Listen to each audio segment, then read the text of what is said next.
Franco. Lewis Hamilton, 7 veces campeón del mundo, el piloto más ganador en la historia de la Fórmula 1 con más de 100 victorias en su palmares, el tipo que rompió todos los récords habidos y por haber y que es considerado una leyenda viviente del deporte motor, le levanto el dedo del medio a Franco Colapinto en la primera vuelta del Gran Premio de Miami. El dedo del medio. Un gesto obsceno en plena carrera de Fórmula 1, captado por las cámaras de televisión on-board que transmiten en alta definición a millones de personas en todo el mundo. Un hombre de casi 42 años, con toda la experiencia y la supuesta clase que le dan 200 carreras en la máxima categoría, haciéndole un corte de manga a un pibe de 22 que está en su primera temporada completa y que simplemente estaba defendiendo su posición como hace cualquier piloto de la grilla. Y como si eso fuera poco, después de la carrera Hamilton salió ante los micrófonos a decir que el toque con Colapinto le arruinó toda la carrera, que perdió medio segundo de carga aerodinámica por vuelta, que desde ese momento quedó en tierra de nadie con un auto dañado que no respondía como debía y que no pudo hacer absolutamente nada. Pero antes de que te indignes, antes de que salgas a quemar las redes sociales en defensa de Franco, déjame darte el contexto completo porque este incidente tiene mucho más de lo que parece a simple vista y cada detalle importa. La carrera arrancó como un torbellino desde la primera curva. En el primer viraje, Verstappen trompeó espectacularmente al intentar defender su posición contra Leclerc que lo atacó por dentro. Fue un caos absoluto e inesperado, con autos esquivándose en todas las direcciones, frenadas de emergencia a centímetros unos de otros, y pilotos intentando sobrevivir al primer sector sin daños. Hamilton quedó atrapado en ese desorden generado por el Red Bull fuera de control y perdió varias posiciones de golpe sin haber cometido ningún error propio.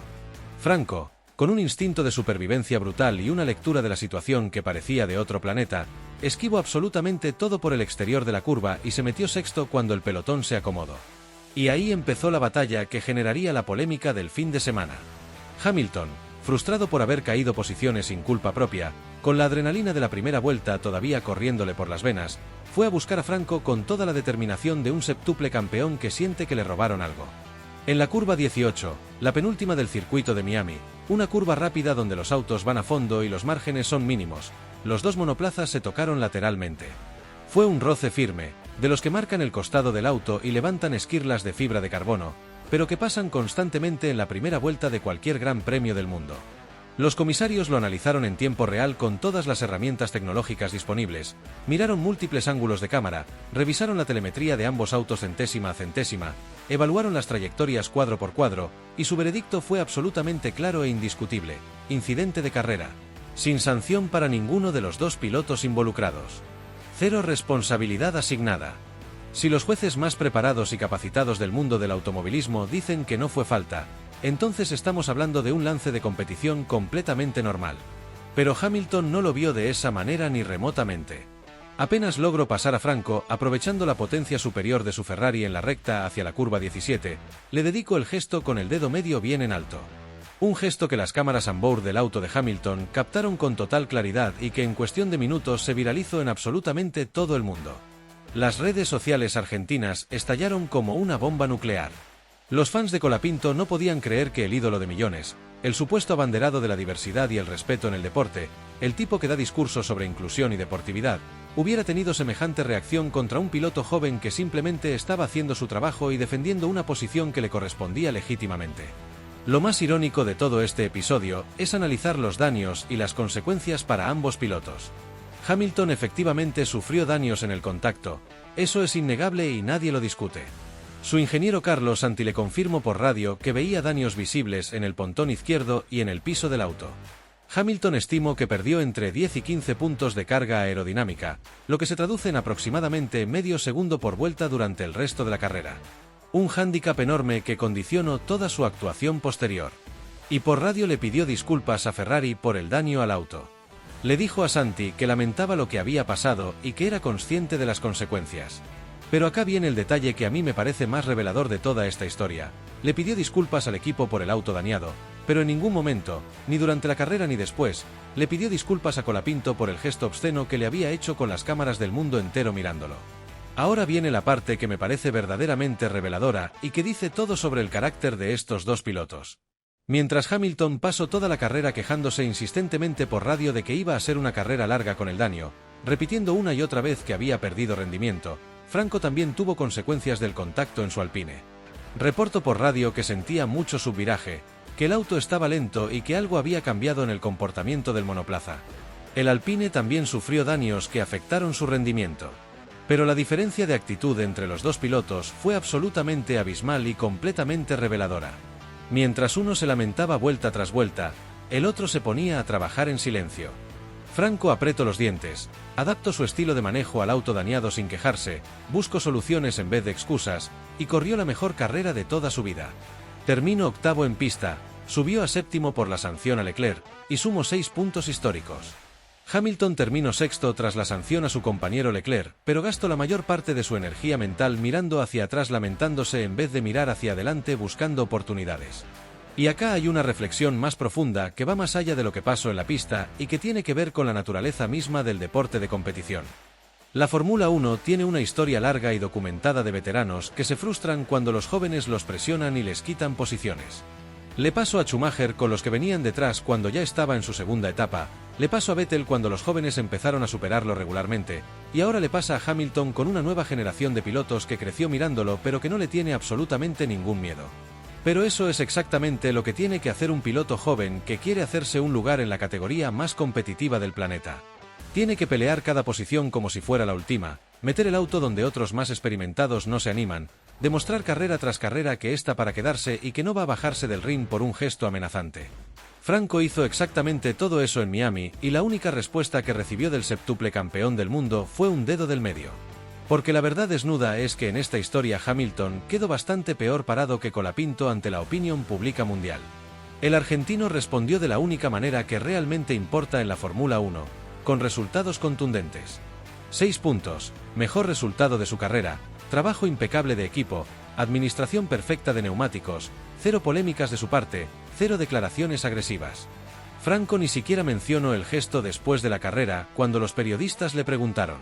Se concentró exclusivamente en agradecer al equipo y en hablar de lo positivo del fin de semana. Esa madurez, a los 22 años, en su primera temporada completa como titular, frente a un heptacampeón mundial que le sacó un dedo mientras lo pasaba, es posiblemente la mayor victoria que Franco se llevó de Miami. Una victoria que no suma puntos en el campeonato, pero que vale mucho más.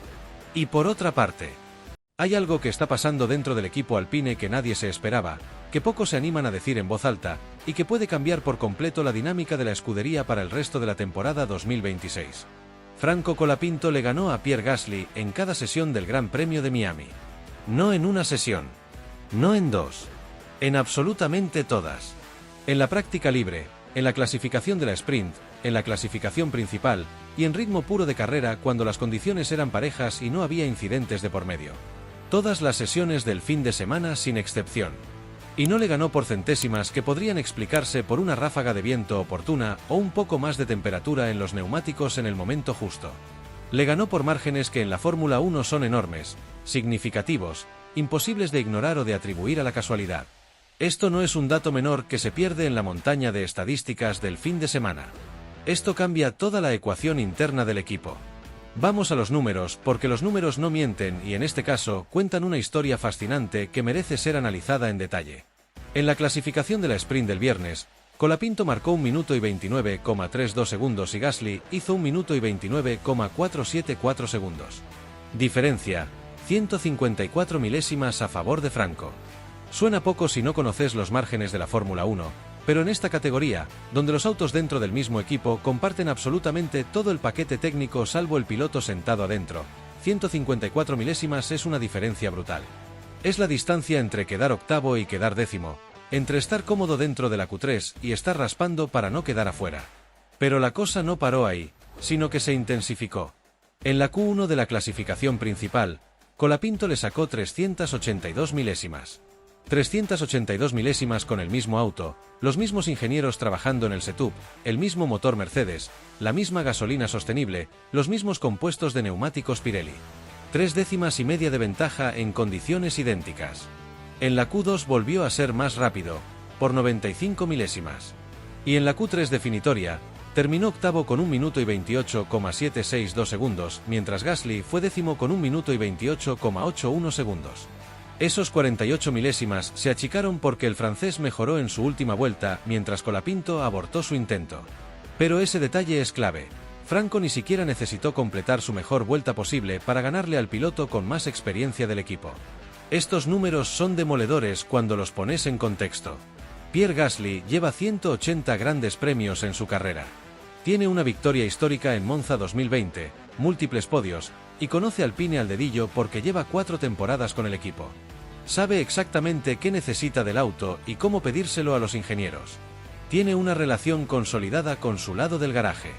Colapinto tiene 22 años, está corriendo su primera temporada completa desde el inicio, y hace un año manejaba el peor auto de la grilla sin poder hacer nada al respecto. Lo que hace todavía más meritorio el rendimiento de Franco es que Gasly tiene una ventaja técnica concreta. Lleva el alerón trasero actualizado que Colapinto no recibirá hasta Canadá.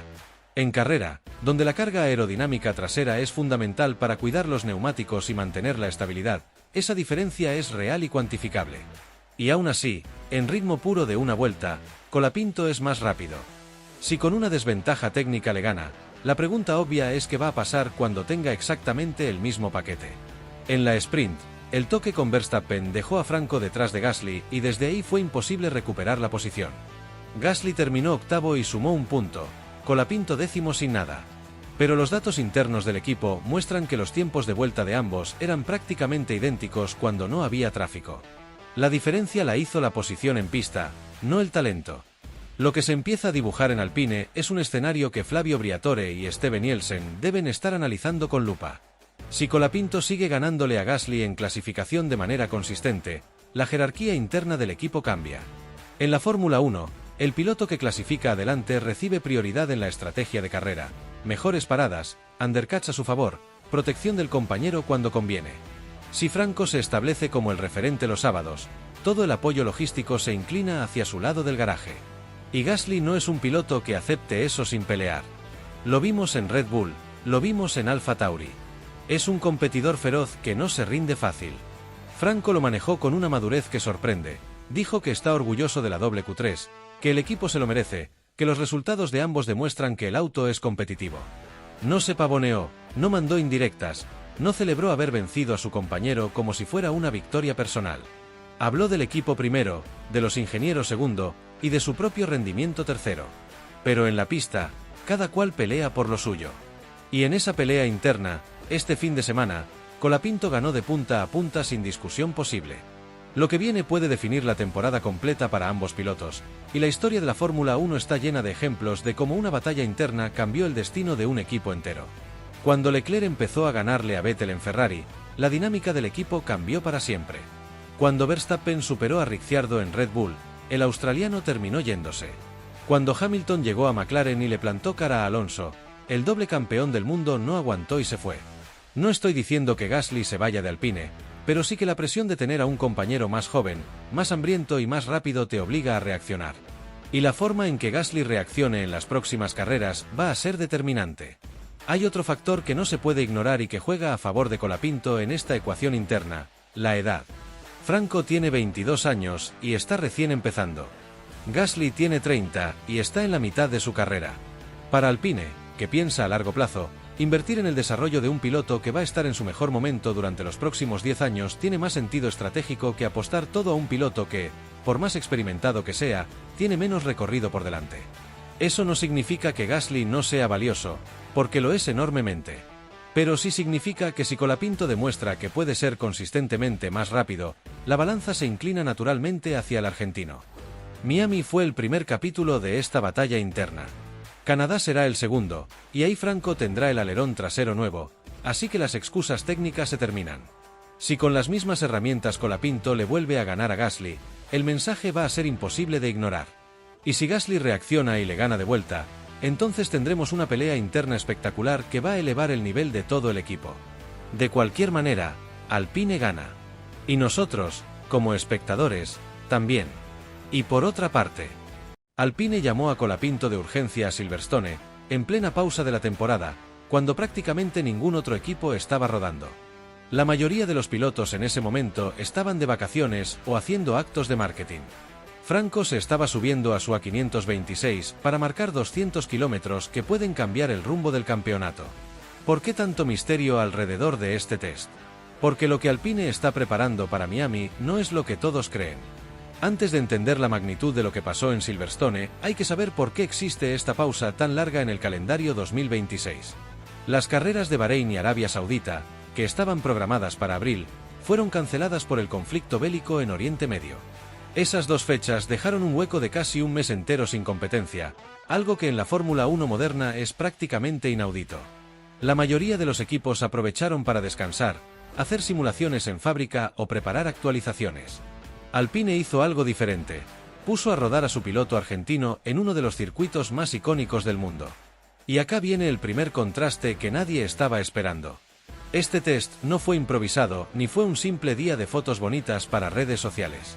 La normativa de Fórmula 1 permite a cada equipo realizar hasta 2 días de filmación por temporada, limitados a 200 kilómetros y con neumáticos de demostración exclusivamente.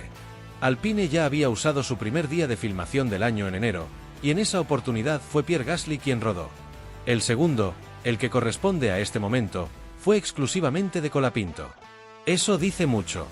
En un equipo donde la jerarquía interna es un tema constante de debate, Alpine decidió que la segunda sesión de rodaje especial del año 2026 era para Franco. Ahora bien, ¿qué significa exactamente rodar 200 kilómetros con neumáticos de demo? No es lo mismo que clasificar un sábado bajo presión o entrar a boxes en plena carrera con el coche de seguridad amenazando tu estrategia. Es algo mucho más valioso en este momento del año. Es tiempo puro de aprendizaje, sin cronómetros que presionan, sin medios que juzgan cada décima de segundo. Es Colapinto y sus ingenieros hablando el idioma del coche, ajustando setups, probando respuestas aerodinámicas, entendiendo los límites de la 526 en condiciones en las que normalmente no hay oportunidad de explorar. Y esto es crítico porque la temporada 2026 introdujo el mayor cambio de reglamento técnico desde 2014.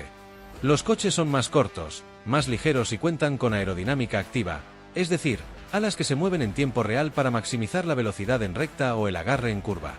A esto se le suma el nuevo sistema de propulsión, donde el motor eléctrico tiene casi el doble de potencia que en generaciones anteriores, y el llamado Evertag Mode, que reemplaza al DRS para facilitar las maniobras de adelantamiento.